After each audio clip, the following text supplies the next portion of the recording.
Hey, tú, profesional de la salud, ¿sabías que la cavidad oral puede decir mucho de tu paciente? Probablemente no lo habías considerado, pero esta nos puede dar señales de lo que está pasando en nuestro organismo.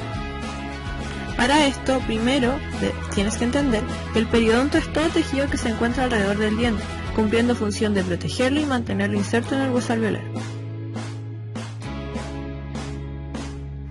El periodonto de protección abarcará la encía, y el de inserción, el cemento que protege a la raíz, ligamento periodontal y hueso alveolar.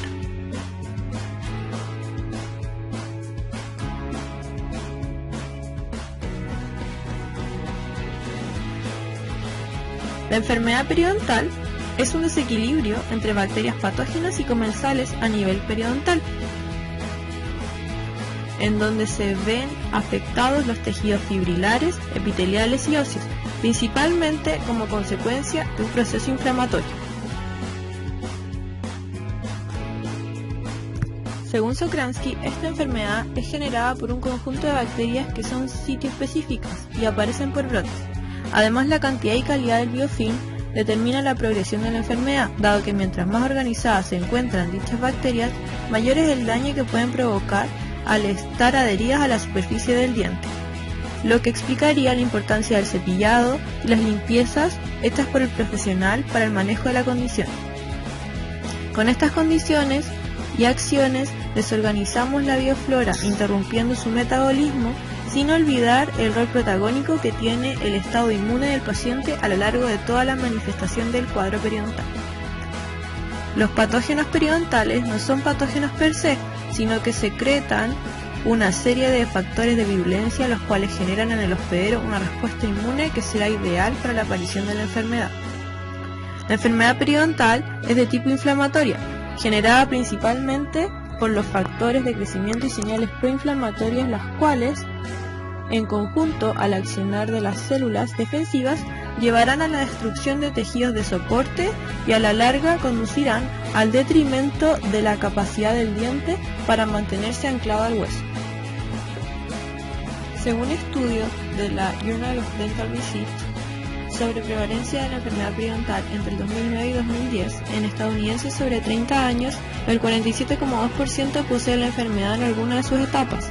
Si los datos los llevamos a mayores de 65 años, la prevalencia es de 70,1%, por lo que nos enfrentamos a una enfermedad bastante común. ¿Sabes cómo reconocer cuándo una encía está sana? Una encía sana la veremos color rosa coral en pacientes caucásicos y más pigmentada en pacientes con piel de tonalidad más oscura, sin dolor, sin aumento de volumen y sin pérdida de su función protectora e inserción. Pero por diversos motivos, estas condiciones ideales pueden variar, desarrollándose ya sea gingivitis o periodontitis. La gingivitis es la inflamación de la encía, donde veremos un rojo intenso, textura firme, superficie brillante con molestias, aumento del tamaño, sangrado provocado ante cepillado o al masticar ciertos alimentos. Importante mencionar que aquí no existe pérdida de inserción y es un proceso reversible. ¿Qué pasa si la gingivitis no es tratada? Nos debemos preocupar, porque el cuadro evolucionará a una periodontitis, donde la inflamación es más bien crónica y se debe tener un mayor manejo para intentar recuperar la salud oral. Lo que veremos afectado es el periodonto de inserción, existiendo pérdida del tejido, encías retraídas, consistencia blanda, además de una mayor sensibilidad a cosas frías, calientes y ácidas en las zonas donde la raíz del diente se ve expuesta. Si bien las enfermedades periodontales están mediadas por la presencia de placa, estas pueden ser manifestación de alguna condición sistémica, ser modificadas por algún fármaco o bien consecuencia de algún trastorno endocrino. Entonces hablaremos de enfermedad periodontal modificada para referirnos a cuadros que se establecen por placa no removida en el aseo personal, pero que al mismo tiempo cuentan con la presencia de estas condiciones adicionales, por ejemplo, factores farmacológicos, quienes producen agrandamiento gingival, provocando un acúmulo exagerado de placa en zonas difíciles de remover, incluso ante un aseo regular. Ejemplo de estos son fármacos anticonvulsivos, inmunosupresores, bloqueadores de canales de calcio y drogas recreacionales. Dentro de las situaciones sistémicas propias del paciente encontraremos la pubertad, afectando principalmente a mujeres debido al aumento de las concentraciones de hormonas, además del estado de apatía en algunos pacientes en cuanto a su higiene personal. El ciclo menstrual y embarazo, en donde debido al aumento de hormonas se promueve la inflamación, quien propicia profundizaciones en la encía que facilitan la acumulación de placa, la cual puede ser difícil de remover.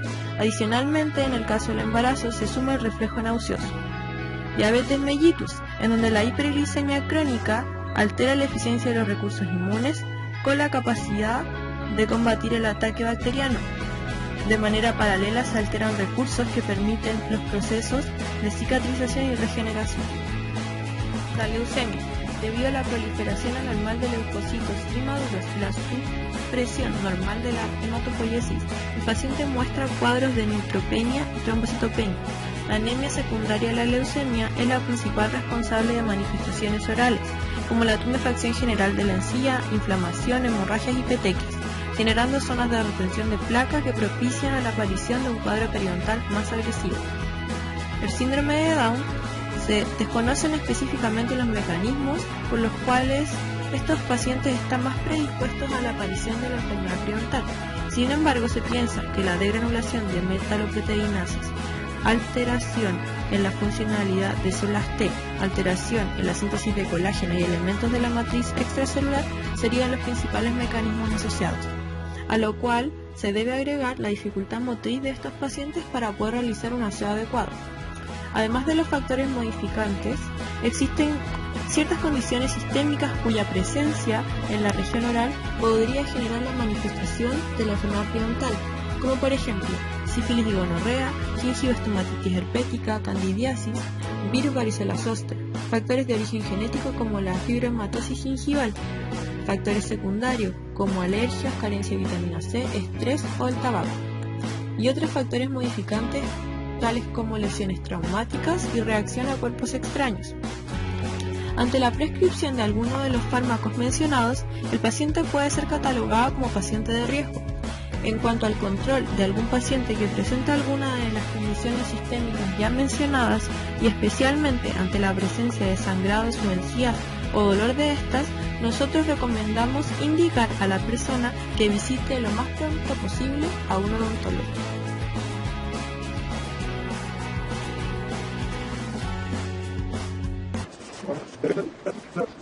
Good.